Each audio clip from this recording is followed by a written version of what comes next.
Pro Group Management, workers' comp that works for you.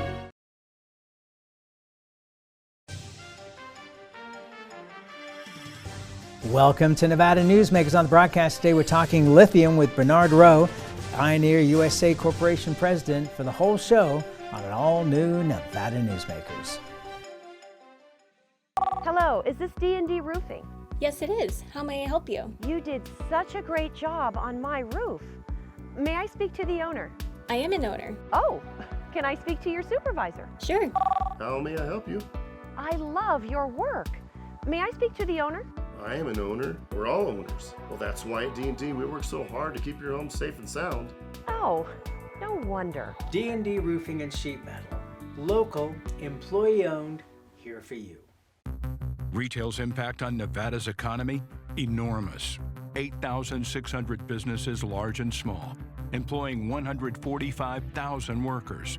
And last fiscal year, retail paid tax on nearly $60 billion in sales. We're the Retail Association of Nevada. We support retail, we help it grow, and we mean business. RANNV.org. Pro Group Management specializes in providing industries with the necessary components to satisfy and exceed workers' comp requirements. Every business has unique needs and specific regulations. Pro Group Management stays ahead of the curve, providing up-to-date services to keep your industry in top form. Discover how we simplify your tasks, improve efficiency, and reduce expense to keep you moving in a positive direction. Pro Group Management, workers' comp that works for you. Truck drivers are some of the hardest working people you'll meet, delivering over 70% of America's freight and 92% of Nevada's. When there's a natural disaster, they're delivering critical supplies to help those communities recover and rebuild. Every sector of the economy and our nation's military rely on truck drivers. So let's take a moment to say thank you. On the open road or city streets, our truck drivers are rolling to make our economy and our nation stronger. Trucking moves America forward. Nevada Newsmakers Studio is located at the headquarters of the Nevada Trucking Association. Motion and purpose are a truck's greatest virtue. This is Nevada Newsmakers with host Sam Shad, a no-holds-barred political forum. Now, from the Nevada Newsmakers broadcast headquarters, here is Sam Shad. And back on Nevada Newsmakers, we're delighted to have in the studio, as against being on Zoom from Sydney, Australia, Bernard Rowe. He is the president of Ioneer USA Corporation. Pleasure to have you back on the program, sir. Thank you, Sam. It's great to be back and be able to be here with you in person, as you say, rather than being on the video. Absolutely. And Ioneer Limited is the 100% owner of the Rhyolite Ridge Lithium Boron Project located in Nevada, and it's the only known lithium boron deposit in North America. So let's start out, first of all. Is this one of the harder projects you've had to get going off the ground because of opposition from environmentalists? Or is this baked into the cake for all mining projects? I don't think this project's any harder than others that I've have either been involved with or am aware of. I mean, it's just something that obviously you do have to deal with, and I think the positive thing here is that the issues that have been raised at Rhyolite Ridge from an environmental perspective are quite manageable. So, but you have to work through that, and that takes time, and that's what we've been doing. But, we see the light at the end of the tunnel, and we're very positive about that. Have you met Jerry Team, the person who actually discovered Team's buckwheat? I absolutely have. I met him. I've known him for 40-odd years. Yeah. So I met Jerry at Ioneer when we first kicked off the research program. And, Ioneer's been funding significant research on Team's buckwheat over the last 4 or 5 years. I think we've funded already about $1 million or more of research. So I met Jerry early on. He's also been out on site with our team, helping in some of the when we were placing seedlings into the ground that were grown at the university and then put in place out at Rhyolite Ridge. So yeah, obviously Jerry's has a long history with the plant, as we all know, and it was a pleasure to meet him early on. Yeah, and of course he discovered it, which is why it's named for him. He had said to me that Rhyolite Ridge is really the only place that has the right soil for it to grow. You concur with that? after all your discovery? Well, what we do know is that it only grows out there. It hasn't been found anywhere else, and it grows over an area of about 10 acres. So yeah, it's a very restricted habitat in which it grows. We've got some ideas and I guess research that we've done to show that lithium and boron are not probably important for the soil to be in the soils for it to grow, but it likes certain soils. We also think it likes disturbed ground that helps it to grow. That's been observed with other similar mat buckwheats in other locations in Nevada and California. But as far as we know, this is the only place that it is found. So it's a restricted habitat that has to be protected, and the population has to be protected, and we acknowledge that, and we're fully in favour of the proposed endangered species listing of the plant, and we're going to do and fund the work to make sure that plant is sustainable and conserved into the future. What was your response when you first heard about the rodent attacks? Because of course immediately Ioneer was blamed for having been part of that destruction, but it turns out that pretty much everybody agrees that no, it was nature. Yes, I think so. There's very few who would say otherwise, and I don't think there's any scientific evidence that it was anything other than rodents. That's our position. I know that I was actually blamed myself for being out there personally, and I can assure you that I did not. So, look, it was an unfortunate situation, but I think it also showed the vulnerability of the plant. I mean, it was rodents as far as we know. That's what all the scientific data shows, and Fish and Wildlife and the BLM have investigated it, and with leading scientists in the area, the experts in the field, and that's what everyone concurs. But it showed the vulnerability of the plant. Now, we think the reason why, and I'm pretty sure the Fish and Wildlife concur with this, that the reason why the rodents were eating the plant was because we had several wet years beforehand, so you had an increase in the population of those rodents, and then a very prolonged, well, not so much prolonged, but several years of very dry, incredibly dry conditions, drought conditions out there, very little precipitation, and that forced them to eat plants that they may not necessarily have to rely on. So, drought, climate change, induced drought is a threat to this plant, and that's been recognised by the Fish and Wildlife Service, and it's part of the conservation efforts that we and the Fish and Wildlife and the BLM are working together on have to take that into account, that these things can happen in the future. Right, and I think one of the things that is rarely considered is evolution, that over the millennia, not only plants, animals, but even humanoids have come and gone. I mean, Cro-Magnon is not around anymore. Yes, that's right. I mean, that is part of the evolutionary cycle, and it's been going, working that way for hundreds of millions of years. But I think with teams of buckwheat, as I said, it's a very restricted population, so automatically it's very vulnerable to things like fire, drought, weed invasion, these things like this. But we can sort of manage most of those things and put in place measures. Uplift is one where you get the plant growing in other areas so that you avoid then the vulnerability that it would have to a single catastrophic event like a bushfire or a sustained rodent attack like we saw in a time of severe drought. Okay, and is it Ioneer's responsibility beyond that 10 acres, or do you have greater responsibility? No, it's, well, I think anything we are doing on the plant outside the area that we're disturbing, and remembering that, and this is something that's changed since I was last on the show, is that we worked closely with the Fish and Wildlife and the BLM. We listened to the concerns.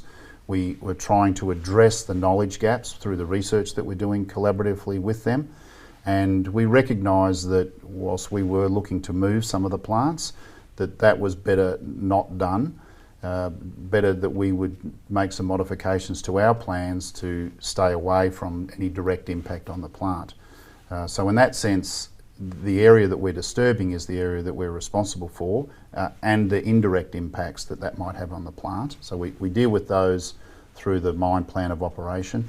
But separately to that, voluntarily, we are working with the Fish and Wildlife Service, and we are funding that work to on a conservation program that involves areas outside the 10 acres. So looking for areas where we think the soil conditions are right to be able to get new populations of this plant growing in the vicinity, but not in the 10 acres itself. So we will be working to increase the population inside the 10 acres, and we'll be looking at doing the work to establish new plant populations outside of it. And that's fundamental to the conservation of the plant. Mine or no mine, that's something that needs to be done if the plant's going to survive. Okay, and you said you've already invested $1 million, approximately a UNR in terms of research. In the end, what do you think this is going to end up costing Ioneer? It'll be an ongoing cost, so it's hard to put a single dollar figure on it, but just as an example, we are now working, we've already committed and it's already in progress, building a dedicated greenhouse to grow seedlings of Tim's buckwheat. And I'm expecting that, you know, when I come back on the show in a year or two from now, I'll be able to say, well, we have thousands of these seedlings growing in this dedicated nursery. It's in the early stages, but you know, through the work that Ioneer did for us, you know, we know that we can grow them from seeds. They're actually quite successfully able to be grown that way and end up with seedlings that can be planted into the ground, but also used to just simply as a sort of a bank, seed bank collection within the hothouse as well, so that we're not having to rely solely on the plants that are out in the field to be having seeds. So we see that as a part of an ongoing commitment. So I mean, it will be something we'll be funding for the next 2, 3, 4 decades, and further if we need to. It'll be part of the ongoing commitment by Ioneer as part of the mining operation. Okay, on the last round of that, I probably won't be still hosting the show. Let's take a break. We'll be right back. Let's talk about lithium when we come back. Hey guys, are you watching the game at a friend's or the bar again because you can't watch at home with your wife? Or worse, because she kicked you out and kept your couch, your flat screen, and your kids? What's the one thing a man needs when he loses a good woman? A good lawyer. And when he loses a bad woman, he needs a great lawyer. What makes a good woman a bad woman? You tell me. You're the one that can't watch the game in your own home. I'm men's rights attorney Marilyn York, and I represent men in divorce, custody, and family law matters. Because of UMC, there's a wide open road ahead of me. Because of UMC, she can grow up with her twin sister. Because of UMC, I'm here to help you. UMC, the highest level of care in Nevada. The signs and symptoms of cataracts can start out small with subtle changes in your vision. So don't wait. Be proactive and take your vision into your own hands. If you're experiencing the onset of cataracts or just have questions, contact your eye care professional or call Eye Care Associates of Nevada today. Dr. Hiss has years of experience specializing in the surgical correction of eye disorders and has completed over 84,000 vision correcting procedures. At Eye Care Associates of Nevada, we'll change the way you look at the world. As you know, Reno is booming. Toll's development company is helping it grow with insightful design and development, building community with every project, adding beauty, adding excitement, emphasizing our shared humanity. Reno is becoming bigger. Toll's development is helping it become better, more livable, more enjoyable. To learn more, go to tollsdevelopment.com. tollsdevelopment.com. This is Nevada Newsmakers. And back on Nevada Newsmakers, we continue our conversation with Bernard Rowe. He is Ioneer USA Corp president, and they are the owners of rhyolite-rich lithium boron project. Okay, so it is a fascinating time in history, I guess not just for America, but for the whole planet, where there are all these environmental concerns, and global warming is a conversation. Climate change is the new name for it over the last few years. But bottom line, lithium is seen as one of the saviors of the planet. And at the same time, you have to deal with environmentalists saying, oh, no, no, no, no, you can't. Do you just shake your head every day and go, all right, let's figure this out? I think, well, I don't shake my head, but the way I look at it, and I think a lot of people share this view, that you know, climate change is something that's happening, and you know, it relates directly to obviously emissions of various gases, but particularly CO2. And if you look at where do we as a planet, where do we emit most of our CO2? It's transportation. So it's almost like the low-hanging fruit. If you're going to address CO2 emissions and climate change, global warming, then CO2 is the place, emissions are the place to look, and transportation is the low-hanging fruit there. So, and I think you're right. I mean, you know, lithium-ion batteries are and will continue to be for many decades an integral part of that solution.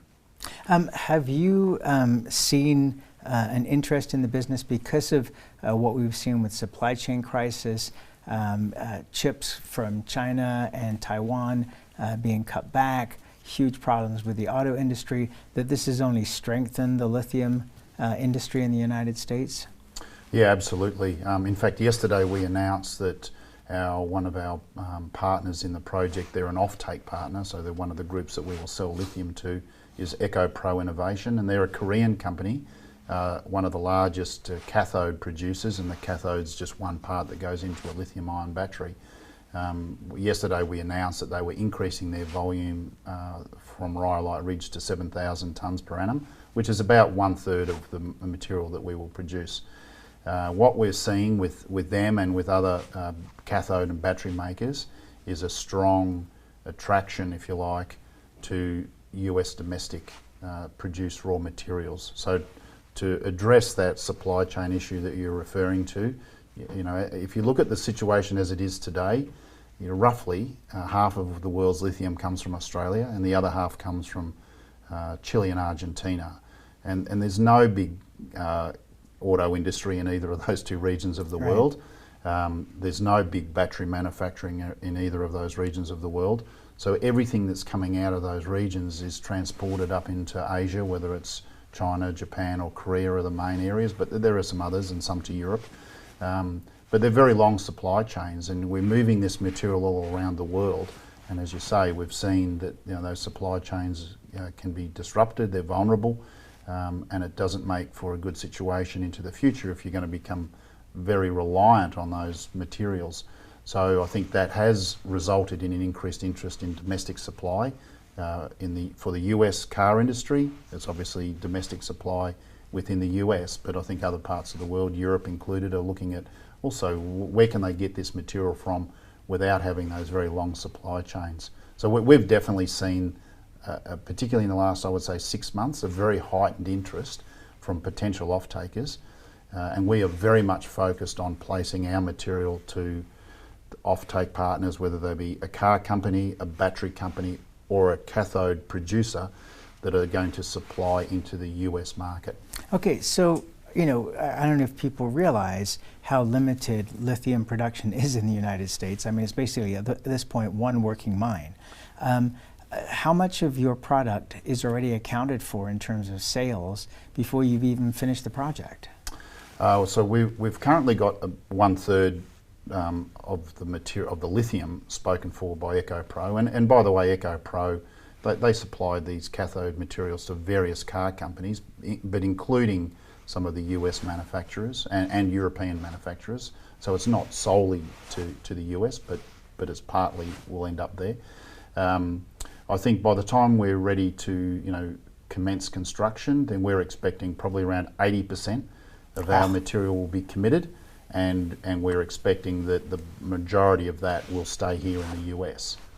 That's not a bad business plan, to go out to Wall Street and sell, to say that we haven't even finished the plan yet and we've got 80% of the product accounted for. Okay, does this include the interest from the federal government? I mean, you're looking at loan projects that you're able to apply for, correct? Yes, we are. So through the Department of Energy's Loan Programs Office, we've been engaged with them for more than a year as part of the application process, and at the end of last year in December, we, I think, became one of the first lithium, US domestic lithium project to be invited into the final stage, which is the detailed due diligence, and that's just about to start.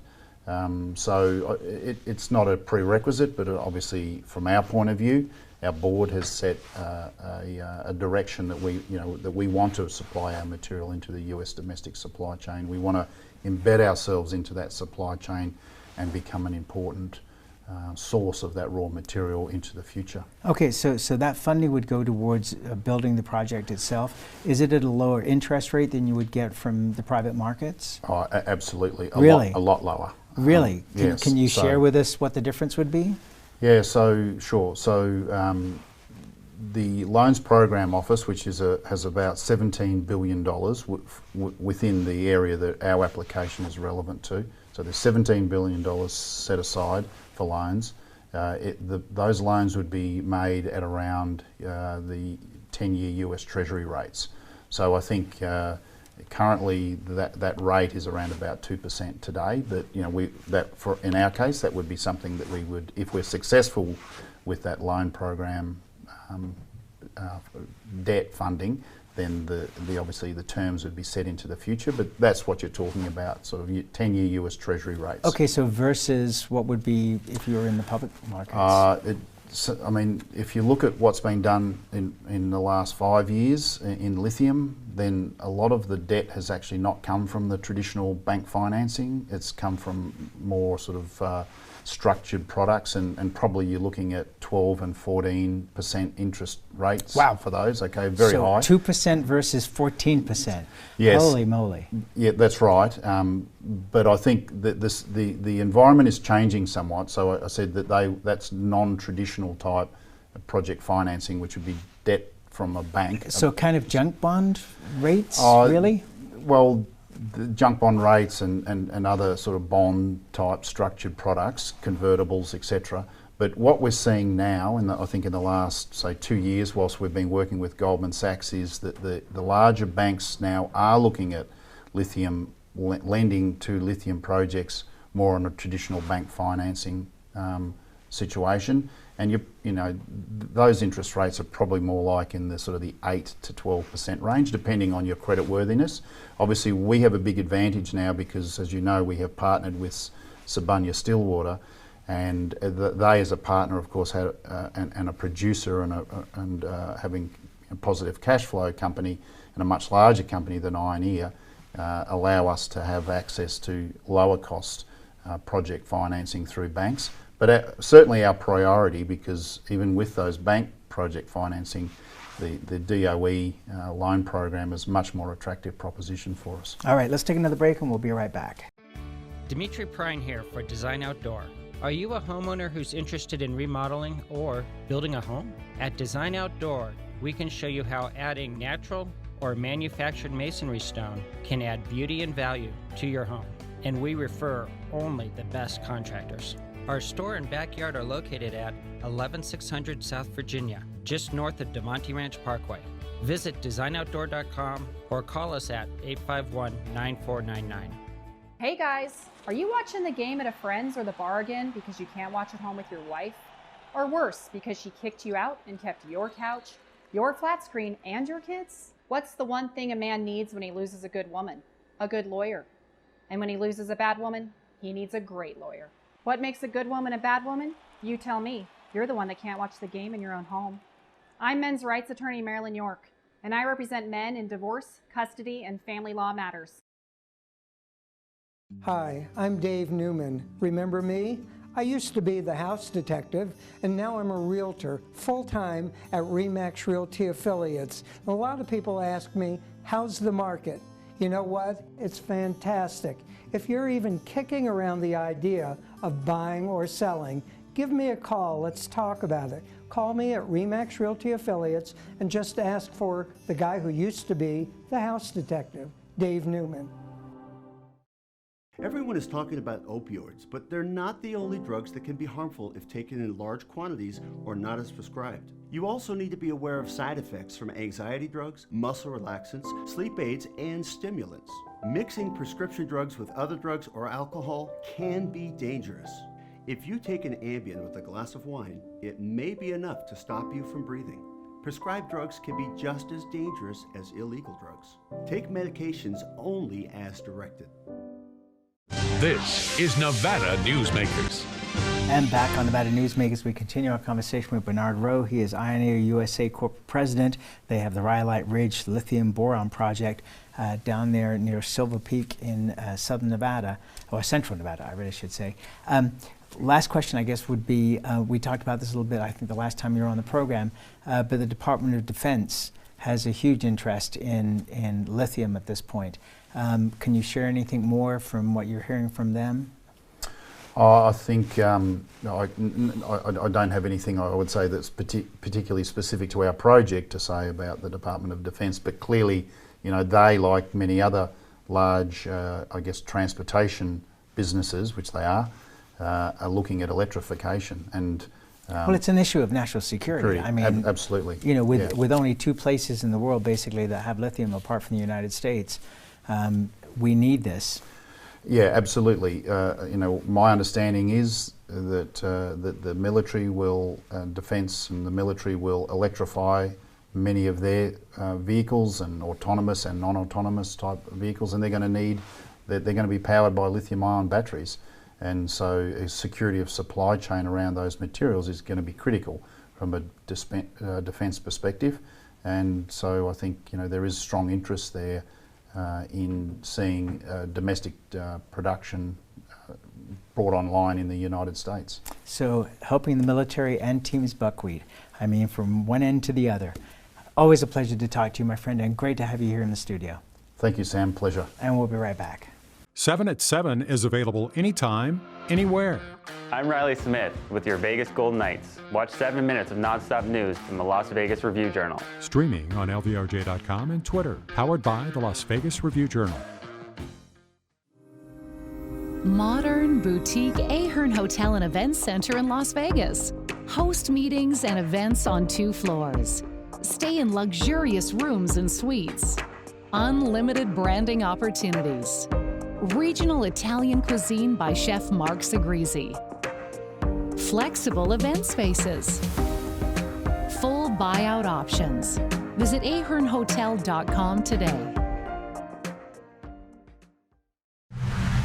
I'm Jeff Gehrman, an investigative reporter with the Las Vegas Review-Journal.